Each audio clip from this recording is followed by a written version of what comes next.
The Lantern Library by the Sea. On a foggy street beside the sea, Meyer found a blue door that had never been there before. Tonight, follow her through a calm English story and gently meet a few useful phrases. There is nothing to memorize. Just listen, breathe slowly, and let the meaning come to you. Meyer had just closed the bakery near the harbour. As she walked home, she noticed a narrow path between two old houses. She was certain it had not been there yesterday. At the end of the path, a lantern glowed above a silver sign, the Lantern Library. Meyer stepped closer. Chapter 1. The Blue Door. The town where Meyer lived was small enough to cross on foot. A road followed the curve of the harbour, passing a row of shops with apartments above them. There was a flower shop with green windows, a cafe with 3 round tables, and a bakery with a red door. Meyer worked in that bakery. Every morning, long before sunrise, she unlocked the red door and turned on the lights. She mixed flour, water, salt, and yeast in a large wooden bowl. She waited while the dough grew soft and full of air. Then she shaped it into small round loaves. Meyer loved the quiet hour before the town woke up. Outside, the street was blue with early morning darkness.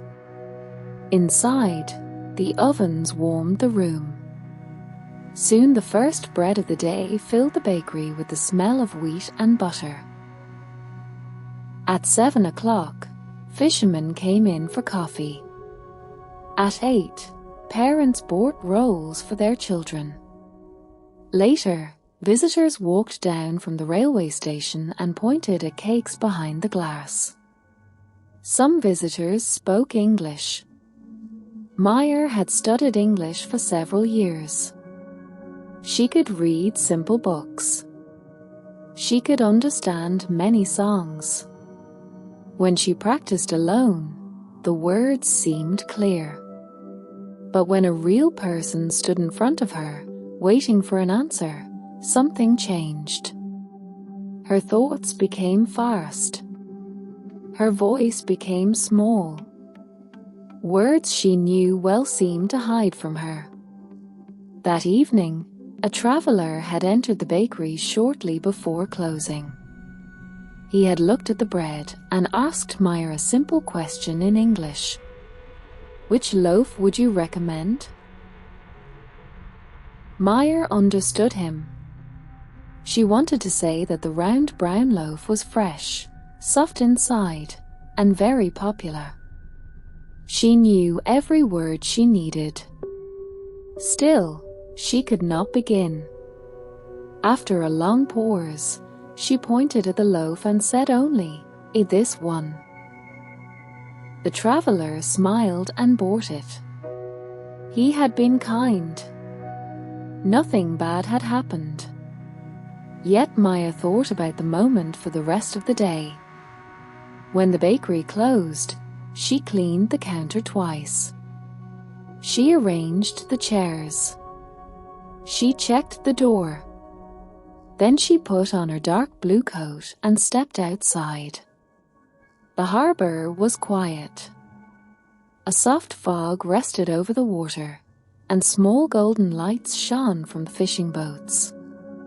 Somewhere in the distance, a rope tapped gently against a wooden mast. Meyer began her walk home. She was still thinking about the traveller and the words she had not used. Next time, she told herself, I will speak more clearly. But the promise made her nervous. What if the same thing happened tomorrow? What if she made a mistake? What if the other person did not understand? Meyer slowed her steps. "Take your time," as she whispered. Take your time means there is no need to hurry. It can be a kind invitation. It can also be something you say quietly to yourself. Take your time, Meyer repeated. There is no need to hurry. She followed the road beside the sea. The fog made familiar buildings look softer. The flower shop was closed. The cafe chairs were stacked behind the window. The bakery's red door had disappeared around the curve of the harbor. Then Meyer noticed something unusual. Between two old houses, there was a narrow path. Meyer stopped. She had walked this road almost every evening for 6 years. She knew the cracked step outside the first house. She knew the little brass fish on the second door. She knew the wall between them. But tonight there was no wall. There was a path paved with smooth dark stones. Small drops of rain shone on the stones like glass. At the far end stood a blue door beneath an arch of green leaves. Above the door, a lantern glowed with warm amber light. Meyer looked behind her. The harbor road was empty. She looked at the path again. I wonder where it leads, she said. I wonder means I am curious.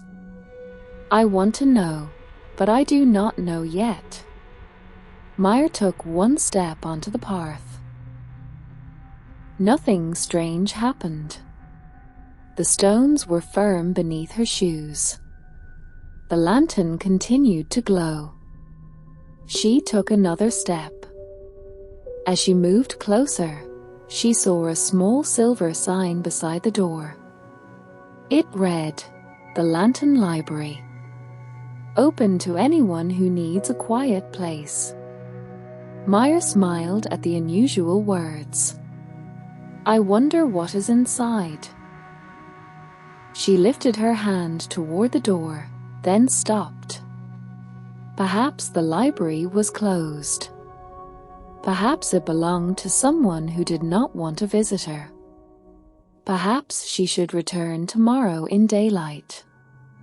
The lantern flickered once, as if a gentle breeze had touched it. Then the blue door opened without a sound. Warm light fell across the wet stones. Meyer waited. No one appeared. From inside came the quiet crackle of a fire and the soft turning of a page. She stepped through the doorway. The room beyond it was larger than the space between the two houses. Tall wooden shelves rose toward a ceiling painted like the night sky. Books filled every shelf. Some were green like forest leaves. Some were blue like the evening sea. Some were red like autumn apples. A stone fireplace stood on the far wall. A small fire burned inside it. Two deep chairs waited on a round blue rug. Rain began tapping softly against a high window, although Meyer had felt only fog outside. Behind a curved wooden desk sat an older man with silver hair, kind eyes, and round glasses. He wore a grey sweater and a dark scarf. An open book rested in front of him. He placed a ribbon between the pages and looked up. "Good evening," he said. "How can I help you?" "How can I help you?" is a kind question. It means, what do you need, and what can I do for you? Meyer looked back at the blue door. It had closed behind her, but she did not feel trapped. The library was warm. The fire was quiet. The man's voice was gentle. "I'm not sure," Meyer answered. "I found the door by accident." The man smiled. Many people find this place by accident. Still, they often arrive at the right time. He came around the desk and pointed toward one of the chairs beside the fire. Make yourself at home. Meyer took off her coat and sat down. The chair was softer than it looked. A folded blue blanket lay across one arm. The man introduced himself as Elias. He filled a kettle at a small sink, then placed it over a blue flame. While the water warmed, he returned to his desk and found 2 cups. What kind of tea do you prefer? He asked. Mint, apple, or something simple? Something simple, please. A good choice for a foggy evening. Elias brought the tea to the fireplace. Steam rose from the cups. It smelled faintly of honey. For a while, neither of them spoke. Maya listened to the rain and watched the light move across the spines of the books. The silence did not feel empty. It felt like a space in which she could think. At last Elias asked, what kind of story would help you tonight? Meyer held the warm cup between her hands. Do people come here because they need a particular story? Sometimes, Elias said. Other times, the story finds them first. Meyer looked around. There were thousands of books. She wondered how anyone could choose only one. I would like a story that helps me become brave, she said. Brave in what way? Meyer looked down at her tea. I want to speak English with confidence. I practice alone, but when another person speaks to me, I worry about making mistakes. Then the words disappear. Elias nodded. That makes sense. That makes sense means, I understand your reason. It tells another person that their thoughts or feelings are understandable. That makes sense, Elias repeated. A conversation moves quickly. You cannot arrange every sentence before you speak it. That can feel uncomfortable when you are still learning. Meyer looked up. Exactly. But you came through the blue door, he said. You explained what you need. We are having a conversation now. Meyer had not thought of that. This conversation is easy, she said. You give me time. Then perhaps time is where we should begin. Elias stood and walked slowly between the shelves. Meyer watched his lantern move along the rows of books.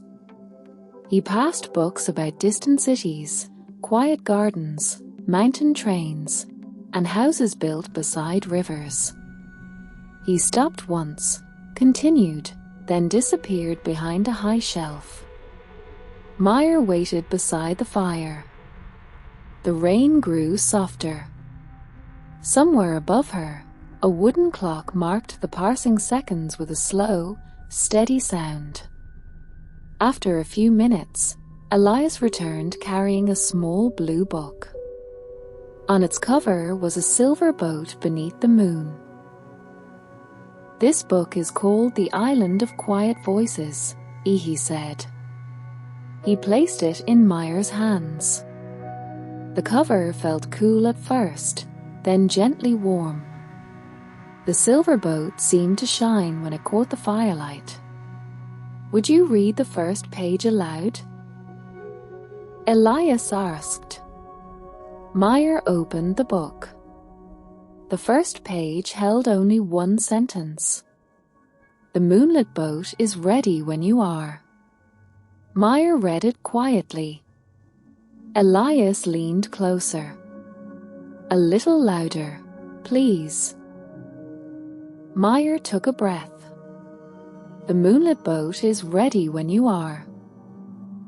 Ready when you are means I can begin whenever you feel ready. It gives the other person time and choice. The fire moved in the fireplace. The rain against the window became louder, but it no longer sounded like rain. It sounded like small waves touching the side of a boat. The blue rug beneath Meyer's feet became a wooden floor. The shelves around her faded into silver mist. Meyer held the book tightly. Then the mist cleared. Chapter 2. The Island of Quiet Voices. Meyer was standing in a small boat on a calm, moonlit sea. Elias stood beside her, holding the library lantern. Behind them, the blue door floated for a moment in the mist. Then it slowly disappeared.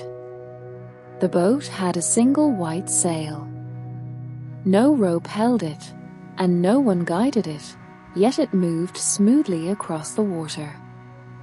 Far ahead, an island rested beneath the stars. Are we really here? Meyer asked. Elias looked toward the island. We are here for as long as the story needs us. Meyer touched the wooden side of the boat.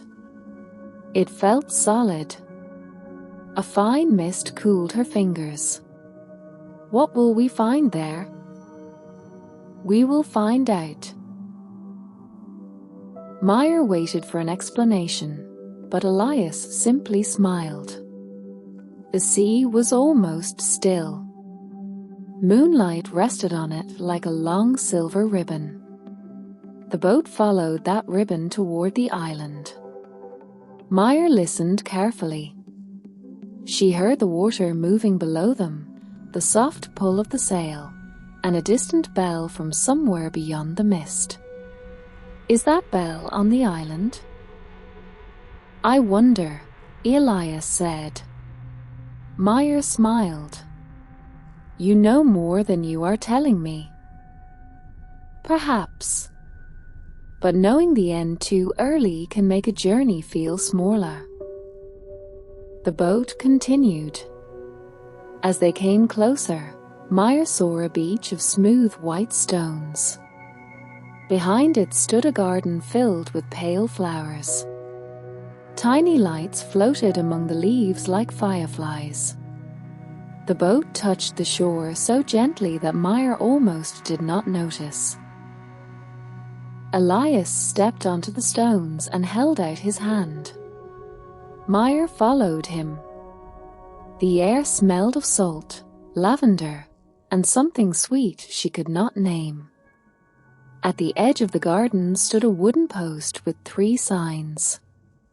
One pointed toward a hill and read, "The House of Maps."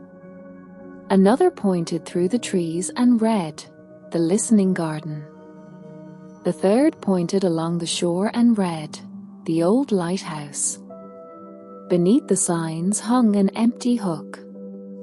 Elias looked at the hook. Something is missing. Meyer noticed a small square mark in the wood, protected from the weather. A lantern used to hang here. I think you are right. The distant bell sounded again. This time Meyer heard 2 slow notes. From the garden, a woman approached. She wore a green coat and carried a basket of white flowers. Her grey hair was tied loosely at the back of her neck. "Good evening," she said. "My name is Nora." Meyer introduced herself, then Elias. Nora looked at the library lantern in Elias's hand. "You have brought a light. That is fortunate. Does the lighthouse need it?" Meyer asked. Nora nodded. The small guiding lantern went out before sunset. The lighthouse keeper has enough light for the tower, but the path through the garden is difficult to see in this fog. She pointed toward the empty hook. We usually hang a lantern here so visitors can find the first part of the path. Tonight, there is only mist. Meyer looked through the garden. A narrow path was visible for a short distance, then disappeared among the pale flowers. "How can we help you?" Ishi asked. The words came naturally. Meyer noticed them only after she had spoken. Nora smiled. "Would you carry the lantern to the old lighthouse? Elias can remain here and help me prepare another light for the garden." Meyer looked at Elias. "It is up to you," he said. The thought of walking alone through an unknown garden made her nervous. Still, the path looked peaceful. There were no steep cliffs, no storm, and no danger. Only fog, flowers, and a light that needed to reach another person. "I can try," Meyer said. Elias gave her the lantern. Its metal handle was warm. The amber flame remained steady even when the breeze moved through the garden. "Take your time," Nora said.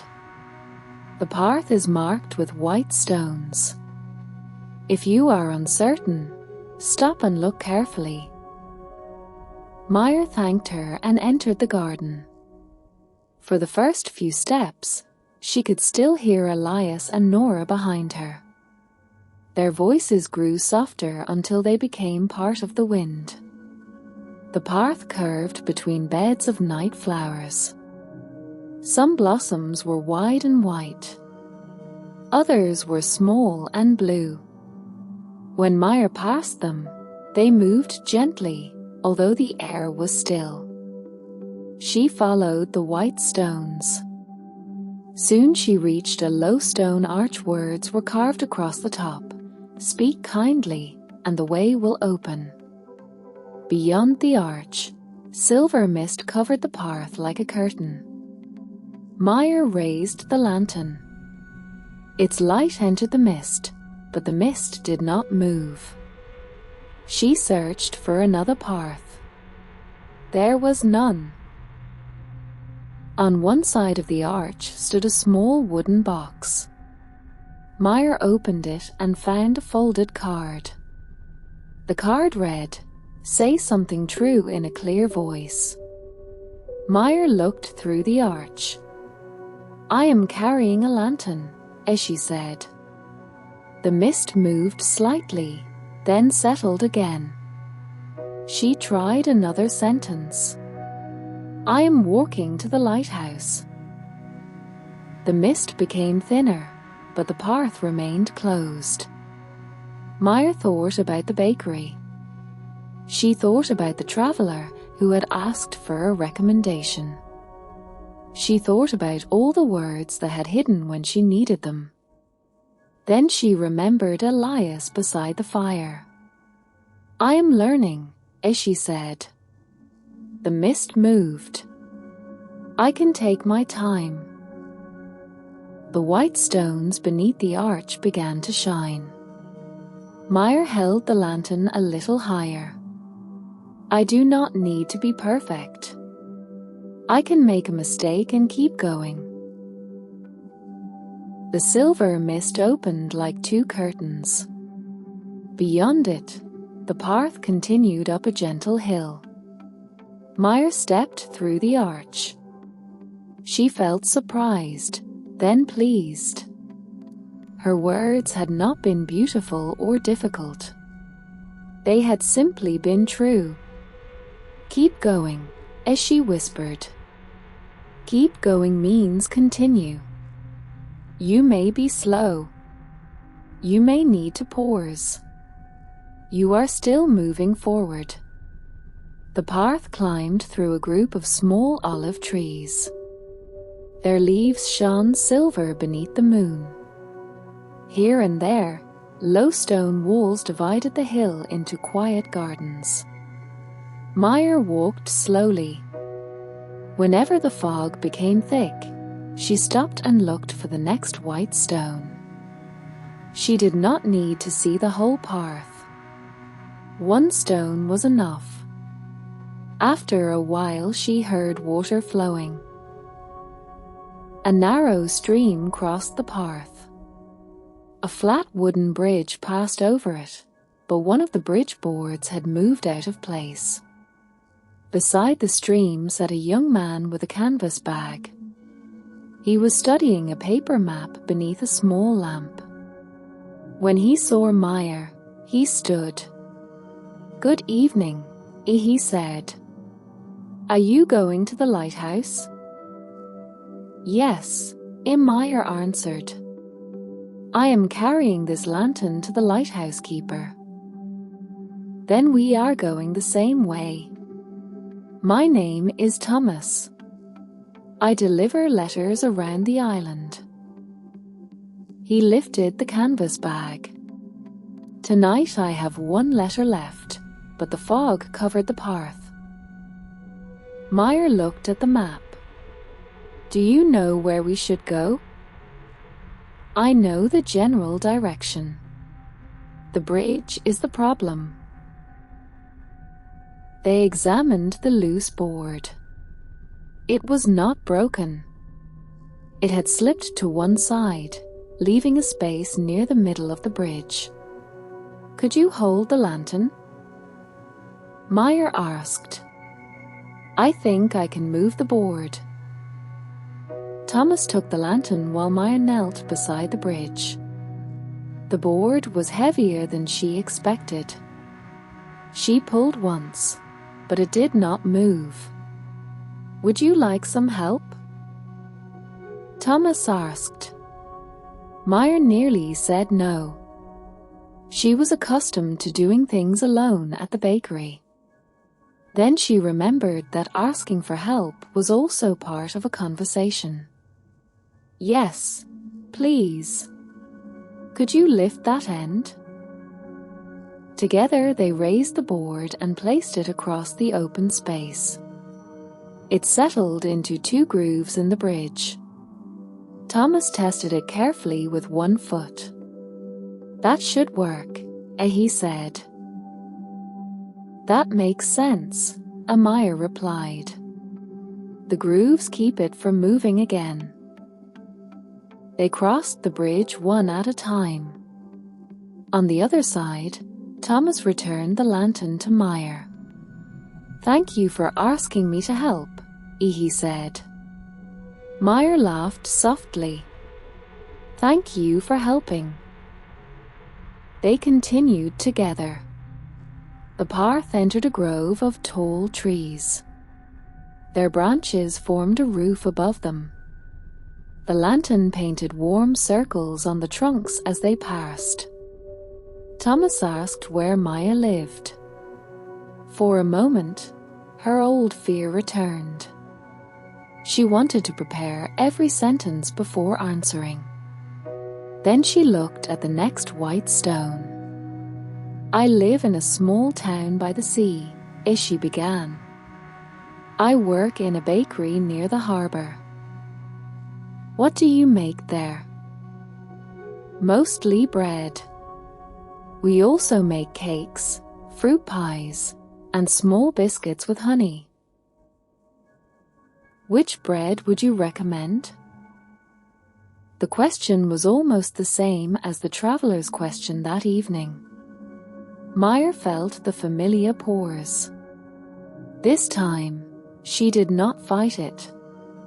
"Take your time," Thomas said. Meyer breathed slowly. "I would recommend the round brown loaf," she said. "It has a dark crust, but it is very soft inside. We bake it with a little olive oil.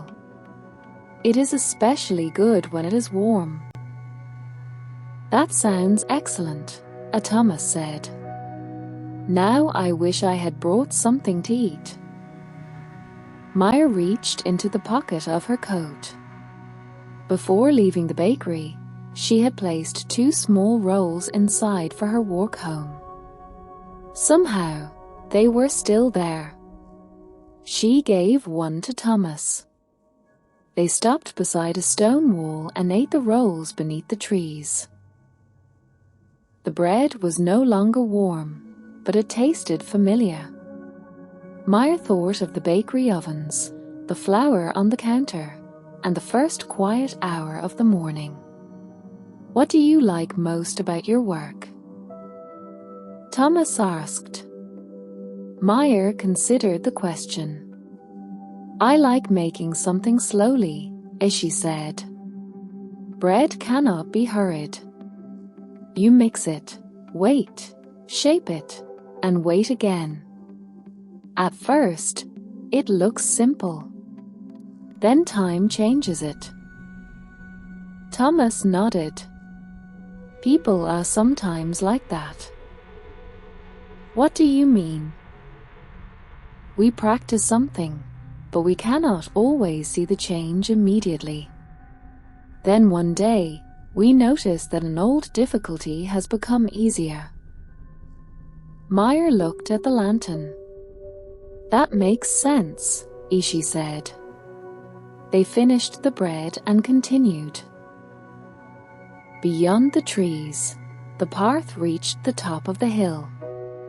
The old lighthouse stood on a wide circle of grass. It was built from pale stone, with a red roof and a glass room at the top. The main lighthouse lamp turned slowly. Its beam crossed the sea, disappeared into the fog, then returned. Beside the tower stood a little house with a green door.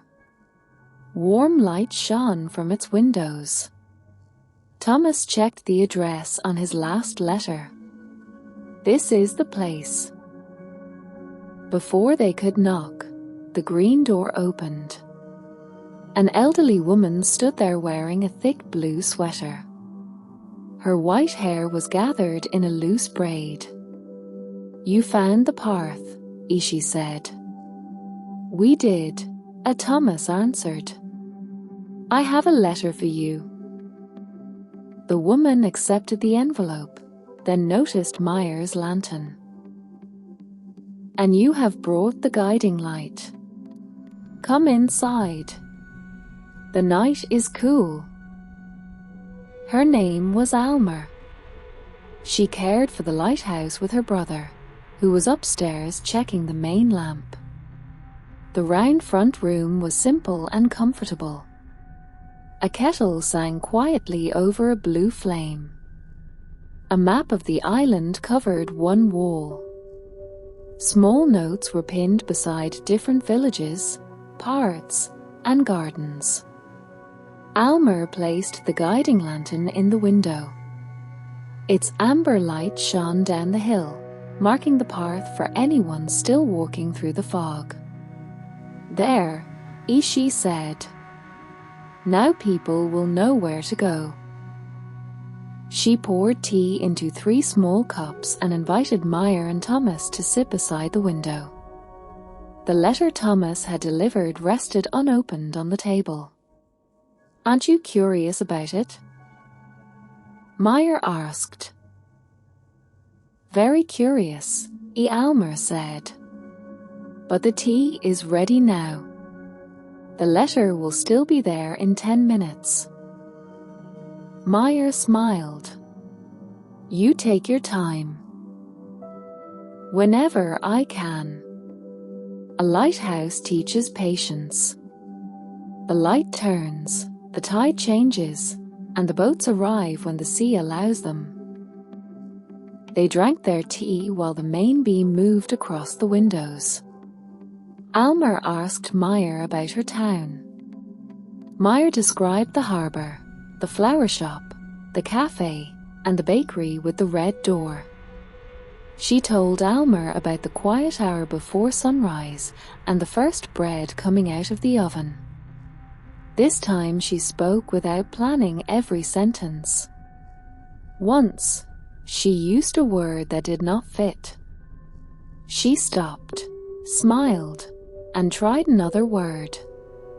Almer waited. The conversation continued. What would you like to do in the future? Almer asked. Meyer looked at the map on the wall. Blue lines connected the island to distant shores. I would like to travel, she said. I want to speak with people in other places. I want to hear their stories and tell them mine. Then you have already begun, Alma said. Meyer glanced around the lighthouse room. I suppose I have. A journey can begin before you leave home. It begins when you become willing to meet something unfamiliar. Thomas stood and lifted his empty letter bag. And my journey ends here tonight. I should return before the fog grows thicker. Almer packed 3 pieces of apple cake in paper. She gave one to Thomas, one to Meyer, and kept one for herself. For the path, she said. Meyer and Thomas thanked her. Before Meyer left, Almer removed a tiny glass bottle from a shelf. Inside it glowed a soft golden light. This is for you, she said. Meyer held it carefully. What is it? A reminder. The large lighthouse helps boats find the island. A small light can help one person find the next step. Meyer turned the bottle in her hand. The light inside moved like a very small flame. When you are afraid to speak, Alma continued, you do not need a perfect sentence.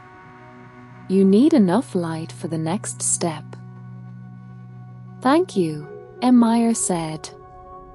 I will keep it safe. Outside, the fog had begun to lift. The main beam from the lighthouse passed over the hill, making the white stones shine. Meyer and Thomas walked back through the grove. They crossed the repaired bridge. They passed beneath the stone arch without any mist closing the way. At the listening garden, Nora and Elias had hung a new lantern on the wooden post. It was smaller than the library lantern, but its light was clear. You returned, and Nora said. We brought the light to the lighthouse, Meyer answered. And the path brought you back. Thomas said good night and followed another path toward his village. His empty canvas bag moved softly against his coat. Nora invited Meyer and Elias into the house of maps before their journey home. The house stood beneath a wide old tree. Inside was a round room filled with maps, notebooks, and shelves of smooth stones. A fire warmed the center of the room. Nora poured a final cup of tea. Tell me about the journey, she said. Meyer described the stone arch, the bridge, Thomas, and the lighthouse. She showed Nora the tiny bottle Almer had given her. You spoke to several people tonight, Elias observed. I did. Did every sentence come easily? No. Sometimes I paused. Once I used the wrong word. Did the conversation end? Meyer shook her head. Then what did you learn? Nora asked. Meyer watched the fire. A conversation is like the path through the garden, she said. I do not need to see the entire path. I only need enough words for the next step. Elias nodded. Exactly. They sat quietly for a while. Outside, the garden lights floated among the flowers. The fog continued to move away from the island. More stars appeared above the trees. Nora gave Meyer a folded map of the garden. You may not need this map to find the island again, as she said. But it will help you remember where you walked tonight. Meyer placed the map beside the glass bottle in her pocket. At last, it was time to return. They walked down to the shore. The moonlit boat waited beside the white stones, its sail still and bright. Elias stepped inside, then looked at Meyer. Ready when you are. Meyer turned for one last look at the island. Nora stood beside the garden lantern. Far above her, the lighthouse beam crossed the sea. Meyer stepped into the boat. I'm ready. The boat moved away from the shore. The island became smaller behind them. First the garden disappeared, then the white beach. The lighthouse remained visible for a long time, sending its slow circle of light across the water. Meyer sat near the bow. She was tired now, but it was a comfortable tiredness. She placed one hand in her pocket and felt the small glass bottle. Elias lowered the library lantern between them. Neither of them needed to speak. The boat followed the silver path across the sea. The water touched the wood with the same soft rhythm again and again. After some time, Maya quietly repeated the phrases she had carried through the evening. Take your time. I wonder. How can I help you? That makes sense. Ready when you are. Keep going. Each phrase felt different now. They were no longer lines in a lesson. They were parts of a path, connected to a door, a garden, a bridge, and a warm lighthouse room. Meyer watched the island light until it became a single golden point. Then the sound of the waves slowly became the sound of rain. The wooden seat beneath her became the deep chair beside the library fire. The silver mist became rows of books. Meyer opened her eyes. Chapter 3. The light she carried home. The small blue book rested on Meyer's lap. For a moment, she wondered whether she had fallen asleep beside the fire. The tea on the table was still warm. The rain continued against the high window. Elias stood near his desk, placing another book on a shelf. Meyer looked at her hand. The folded garden map was there. She reached into her pocket and found the tiny glass bottle. Its golden light was softer now, but it was real. Elias returned to the fireplace. Did you find the story you needed? He asked. Meyer considered the question. I found a path, she said. Sometimes that is what a story gives us. The rain stopped. A few last drops moved down the window. Meyer closed the blue book and returned it to Elias.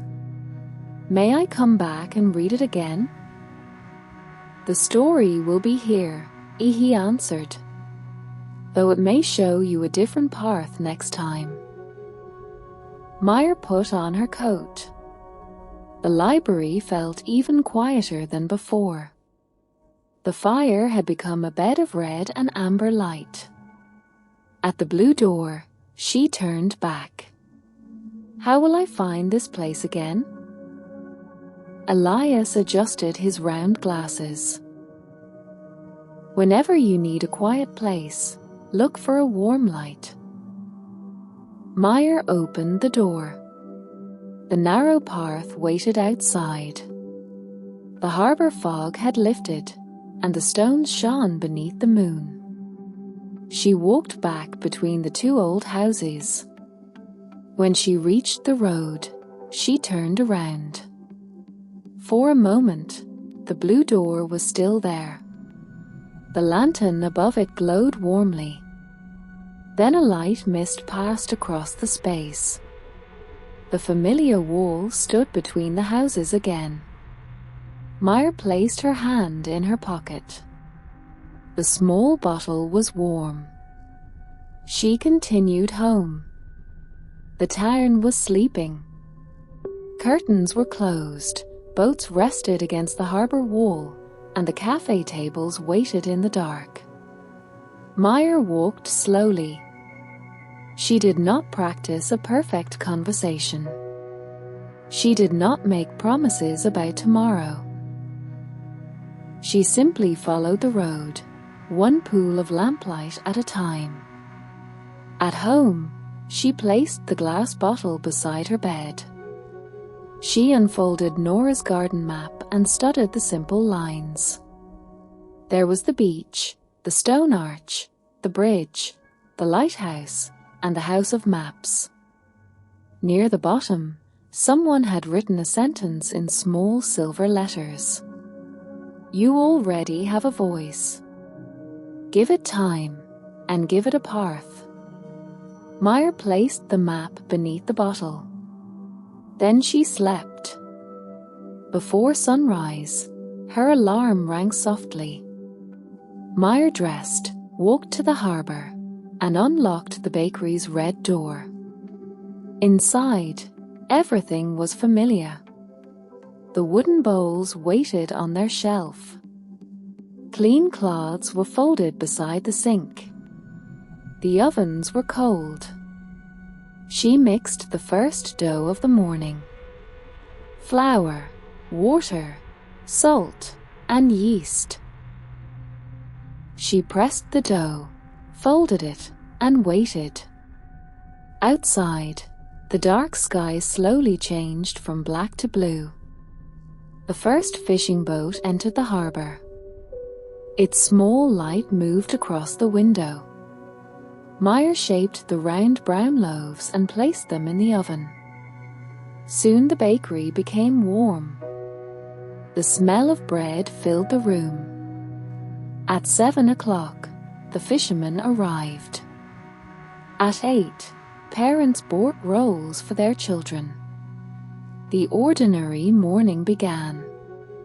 Shortly before 10, the bakery door opened. A traveller entered carrying a small suitcase. He looked tired but cheerful. After studying the breads behind the glass, he spoke to Meyer in English. Good morning. Which loaf would you recommend? For 1 second, Meyer felt the old fear. Her thoughts began to move quickly. She noticed the pores. Then she remembered the white stones in the garden. She did not need the whole path. Good morning, Meyer said. I would recommend the round brown loaf. It has a dark crust, but it is very soft inside. We bake it with a little olive oil. The traveller smiled. That sounds perfect. Is it fresh? Yes. It came out of the oven about 20 minutes ago. Wonderful. I'll take one, please. Meyer placed the bread in a paper bag. Are you visiting the town? She asked. Only for 2 days. I arrived on the early train. Meyer paused again. She wanted to suggest a place he could visit. If the weather is clear, she said, You can walk to the old lighthouse beyond the harbor. The path is easy, and the view is beautiful. Thank you. I was wondering what to do this afternoon. Meyer told him where the path began. She used simple words and pointed toward the correct end of the harbor. The traveler understood. He paid for the bread and lifted the paper bag. Thank you for your help. Your English is very clear. Meyer felt warmth rise in her face. Thank you, she said. Enjoy the bread and take your time on the lighthouse path. After he left, Meyer stood quietly behind the counter. The conversation had not been perfect. She had paused twice. One sentence had been simpler than the sentence she first imagined. Still, the conversation had continued. It had been enough. During the afternoon, Meyer served more customers. Most spoke the language of the town. A few spoke English. Each time, she tried one small step. How can I help you? Take your time. That makes sense. The phrases belonged in real conversations now. As evening approached, Meyer prepared the last tray of bread. She cleaned the counter and stacked the chairs. Before closing, she placed one small round loaf in a paper bag. She wrote a message on the bag in careful English. For the librarian. Thank you for the story. Meyer locked the red door and stepped onto the harbor road. The air was cool. The sea was calm. There was no fog tonight. She walked toward the two old houses. The wall between them was still there. Meyer waited. Nothing changed. She looked at the paper bag in her hands and smiled. Take your time, she whispered. Then, on the other side of the harbor, a warm amber light appeared. It was too low to be a star and too still to be a boat. Meyer followed the road. The light led her past the flower shop, past the quiet cafe, and toward a lane she had rarely used. At the end of it stood a blue door beneath an arch of green leaves. The Lantern Library had returned in a different place. Meyer approached and read the silver sign. Open to anyone who needs a quiet place. She knocked once. The door opened. Elias stood inside, wearing the same grey sweater and dark scarf. Good evening, he said. How can I help you? Meyer held out the paper bag. I brought you some bread. Elias accepted it with both hands. That is very kind. It is the loaf I recommend, Meyer said. Elias looked at her over his round glasses. Then I am certain it will be excellent. Meyer entered the library. The fire was already burning. Rain had begun tapping softly against the high window, although the sky outside had been clear. On the small table beside the blue chair waited a cup of simple tea. Meyer made herself at home. She did not ask for another story that night. She sat beside the fire while Elias cut the bread. They ate it slowly with butter and honey. Around them, thousands of books waited patiently on their shelves. The library did not ask Meyer to become perfect. It gave her a quiet place to continue. And that was enough. Now the story is becoming quiet. The bakery is closed. The harbor is calm. The blue door is safe beneath its lantern. Perhaps you remember one phrase. Perhaps you remember only the feeling of the warm library. Both are enough. There is nothing more you need to do tonight. Let the words become softer. Let the ocean move slowly beyond the window. Take your time. Keep going when you are ready. For now, you may rest. Good night.